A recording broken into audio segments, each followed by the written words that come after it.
नमस्कार दोस्तों, आज की इस वीडियो में बात करने वाले हैं कि पीएफ नंबर क्या होता है और यूएएन नंबर क्या होता है, साथ ही यूएएन एक्टिवेशन क्या होता है। जी हाँ दोस्तों, आपको पता होगा कि जो पहले पीएफ मेंबर्स होते थे तो उनके पास जो यूनिवर्सल अकाउंट नंबर यानी यूएएन नंबर नहीं होता था।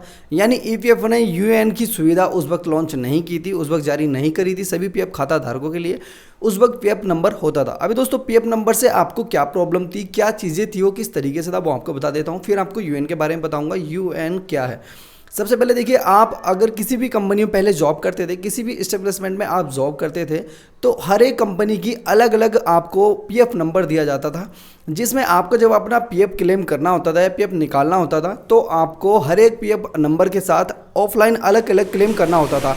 तो उसी दौरान आपको पीएफ नंबर को एक जगह ट्रांसफर कराने के लिए भी अगर करना हो तो ऑफलाइन आपको पीएफ नंबर अलॉट किए जाते थे। यानी अगर आपने 12 कंपनी में काम करा, मान लो आपने 1 2 3 4 5 6 कितनी भी कंपनी में काम करा, तो आपका सबका अलग अलग पीएफ नंबर होगा। उस चीज़ से क्या होता था कि जब आप अपना पीएफ निकालोगे तो फिर आपको अलग अलग इस्टेब्लिशमेंट के साथ अलग अलग कंपनी के साथ क्लेम करना होता था, तो आपको बहुत ज़्यादा प्रॉब्लम होती थी। लेकिन उसके बाद ईपीएफओ ने क्या किया, ईपीएफओ ने यूएएन जारी किया सभी पीएफ खाताधारकों के लिए। उससे क्या प्रॉफिट हुआ, सबसे पहले आपको मैंने बताया पीएफ नंबर क्या था कि अगर आप किसी भी कंपनी में जॉब करते थे, पहले अलग अलग कंपनी में अगर आप करते थे, अलग अलग इस्टेब्लिशमेंट के माध्यम से आप जॉब करते थे नए एम्प्लॉयमेंट के साथ, तो आपको सिर्फ पीएफ नंबर दिया जाता था। पीएफ नंबर होता था जो कि यूएएन से बिल्कुल अलग होता है। तो पीएफ आईडी जो आपको दी जाती थी उसके दौरान आप क्लेम करते थे, तब आप आपका पीएफ निकाल पाते थे। लेकिन बाद में यूएएन जब आपको जारी किया गया तो यूएएन दोस्तों सबसे पहले यूनिवर्सल अकाउंट नंबर इसकी फुल फॉर्म होती है। अब यूएएन में करा क्या गया, यूएएन नंबर आपको जारी करा गया।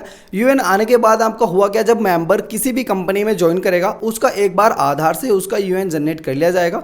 यूएएन जनरेट करने के बाद वह पीएफ मेंबर कितनी भी कंपनी में जॉब करता है, उसके बाद उसकी जो अलग अलग पीएफ मेंबर आईडी होती है उसके लिए उसको अलग अलग काम कराने की जरूरत नहीं होती है। वो एक ही यूएएन के अंदर सारी आईडी आ जाती है। यानी किसी कंपनी में जब ज्वाइन करेगा तो उसका एम्प्लॉयर क्या करेगा, जो उसका यूएएन है उस यूएएन को उसकी पीएफ मेंबर आईडी से लिंक कर देगा और जो उनका यूएएन नंबर है वह पीएफ मेंबर आईडी उसी यूएएन के अंदर आ जाएगी। तो यूएएन का ये प्रॉफिट था जो कि ईपीएफओ के द्वारा दी गई थी फैसिलिटी। ये बहुत ही अच्छी फैसिलिटी थी क्योंकि पीएफ मेंबर जो पीएफ आईडी है, जो पीएफ मेंबर आईडी है, उसको लेकर पहले पुराना पीएफ बहुत ज़्यादा प्रॉब्लम कर देता था। लेकिन अब जब ऑनलाइन सारी प्रोसेस आने के बाद जो पीएफ मेंबर आईडी को उनके यूएएन के अंदर लिंक कर यूएएन के अंदर ही सारी चीज़ें शो होती हैं, जिसके माध्यम से वह ऑनलाइन आसानी से ट्रांसफ़र भी कर सकता है और क्लेम भी कर सकता है यूएएन नंबर के माध्यम से। तो दोस्तों ये यूएएन की फैसिलिटी थी जो ईपीएफओ ने दी थी। अभी यूएएन एक्टिवेशन क्यों जरूरी है, यूएएन एक्टिवेशन क्या है, ये भी चीज़ मैंने अपने इस थंबनेल में लिखा कि यूएएन एक्टिवेशन क्या है। अभी दोस्तों मैं आपको बता दूं यूएएन एक्टिवेशन ज़रूरी क्यों होता है और होता क्या है। यूएएन को एक्टिवेट करे बिना आप अपने पीएफ अकाउंट में आप अपने यूएएन नंबर में कुछ भी नहीं कर सकते हो। यूएएन एक्टिवेशन एक तरीके का आपका जो है लॉगिन क्रिएशन होता है। यानी लॉगिन करने के लिए अपने पीएफ अकाउंट में लॉगिन करने के लिए आपको यूएएन एक्टिवेट करना होता है। बिना एक्टिवेट करे आप अपने पीएफ के पैसे को ना ही ट्रांसफर कर सकते हैं, ना ही क्लेम चेक स्टेटस कर सकते हैं, ना ही आप पासवर्ड फॉरगेट कर सकते हैं, बहुत सारे काम, ना ई नॉमिनेशन कर सकते हैं। बहुत सारे काम ऐसे हैं जो आप अपने पीएफ अकाउंट को बिना एक्टिवेट करे नहीं कर सकते हैं। हालांकि सीधे शब्दों में कहा जाए कि बिना यूएएन को एक्टिवेट करे, बिना एक्टिवेशन के आप अपने पीएफ अकाउंट में कुछ भी नहीं कर सकते हैं।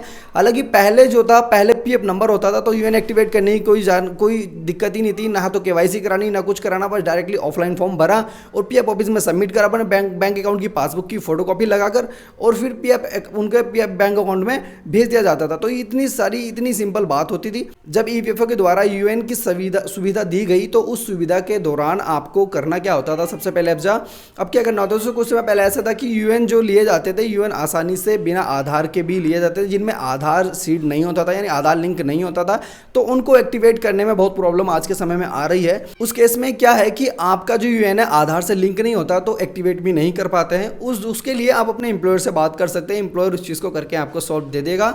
हालांकि अब जो यूएएन जनरेट होते हैं वो ऑलरेडी आधार से लिंक ही जनरेट होते हैं, इसलिए अब के समय में किसी भी पीएफ मेंबर का जो नए एम्प्लॉयमेंट ले रहे हैं, जो फ्रेशर एम्प्लॉय हैं, अगर उनका पहली बार यूएएन जनरेट हो रहा है तो उनका 2 यूएएन जनरेट नहीं हो सकते, क्योंकि एक ऑलरेडी ही आधार लिंक होता है। तो इसलिए दूसरा अगर आप किसी और कंपनी में जा रहे हो, अपना पीएफ नंबर यूएन नंबर आपने नहीं दिया है और वह कंपनी आपका नया यूएन नंबर जनरेट करने की उठाने की कोशिश कर रही है, तो वो नहीं होगा क्योंकि ऑलरेडी एक हो चुका है और आधार से लिंक है।